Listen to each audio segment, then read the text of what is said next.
নমস্কার বন্ধুরা, আপনারা দেখছেন মানসী কিচেন। আজ আমি বানাবো মোরলা মাছের ঝাল টক।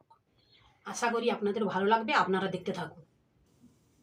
এই মোরলা মাছ আমি নুন স্বাদ মতো আর হলুদ মাখিয়ে নেবো। ওদিকে গ্যাসের কড়া বসিয়ে দিয়েছি, আপনারা দেখতে থাকুন। বড় বড় মোরলা মাছ দেখো বন্ধুরা।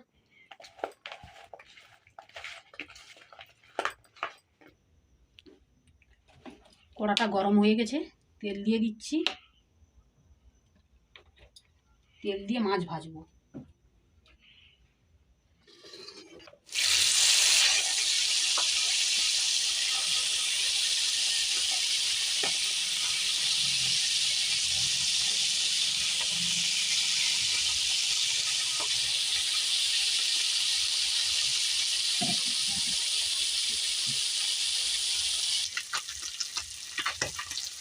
এক পিঠ হয়ে গেছে, আর এক পিঠ উল্টে দেবো।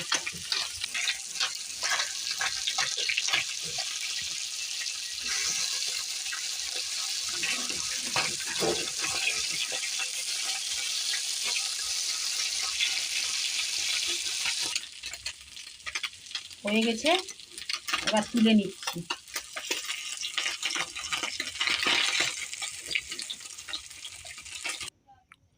মাছ ভাজা হয়ে গেছে, আমি তেল দিয়ে দিচ্ছি।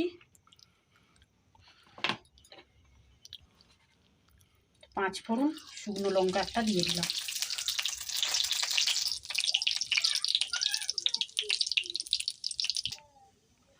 হয়ে গেছে, আমি দিয়ে দেবো আলু। আলু দিয়ে ঝাল টক বানাবো, কিন্তু ভালো লাগবে না ওটা, একটু আলু দিয়ে ঝাল টক বানাবো।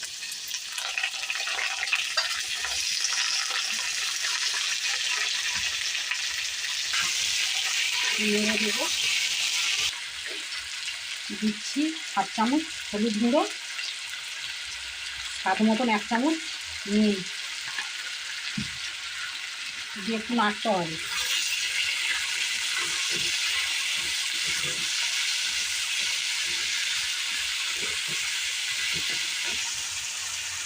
টক বানাচ্ছি, এজন্য আমি পেঁয়াজটা দিলাম না। ঝাল টক বানাবো আলু দিয়ে, পেঁয়াজ ছাড়া।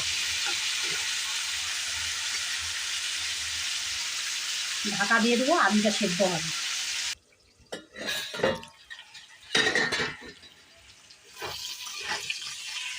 সেদ্ধ সেদ্ধ হয়ে গেছে। একটা কেটে রেখেছি টমেটো, ওটা দিয়ে দেবো।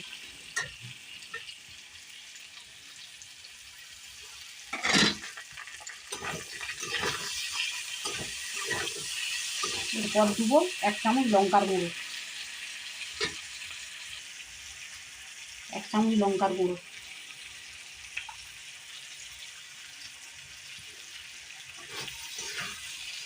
নেড়ে হালকা আঁচে একটু ঢাকা দিতে হবে। ঢাকা দিয়ে রাখবো, আলুটা যাতে সেদ্ধ হয়ে যায়।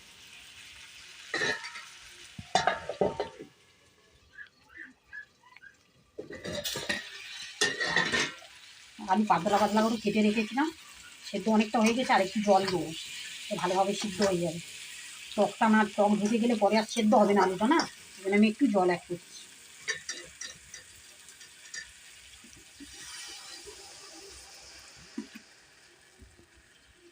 জল দিয়ে দিয়েছি, একটু নেড়ে দেবো।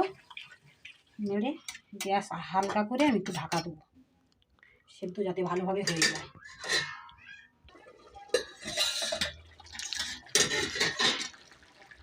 দেখুন আলুটা অনেকটা সেদ্ধ প্রায় হয়ে গেছে। সেদ্ধ হয়ে গেছে আলু। আমি দিয়ে দেবো এখন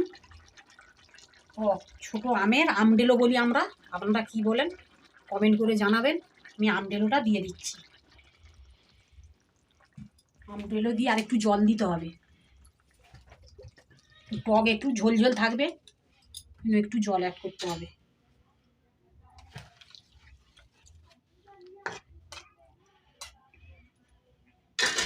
হালকা করা আছে গ্যাস, আমি একটু ঢাকা দিয়ে রাখবো।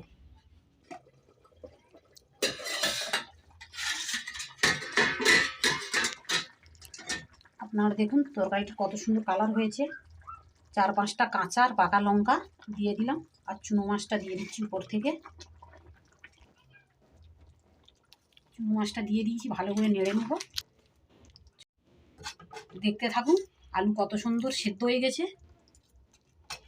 ঝোলটা একটু ফুটবে, আস্তে করে রেখেছি, ঝোলটা একটু ভালো করে ফুটবে, ফুটলেই আমরা নামিয়ে নেব, আপনাদের দেখাবো।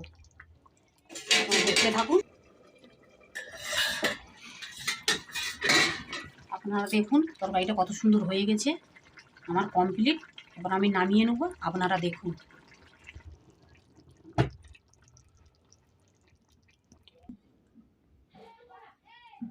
রান্নাটা কত সুন্দর দেখুন, পাতলা ঝোল করেছি, টক তো পাতলা ঝোল করেছি। রান্নাটা দেখুন কত সুন্দর হয়েছে। তরকারিটা দেখো খুব সুন্দর হয়েছে, বাড়িতে এভাবে বানিয়ে খাবেন। আশা করি খুব ভালো লাগবে। ভালো লাগলে লাইক কমেন্ট শেয়ার করবেন। দেখা হচ্ছে পরের ভিডিও নিয়ে।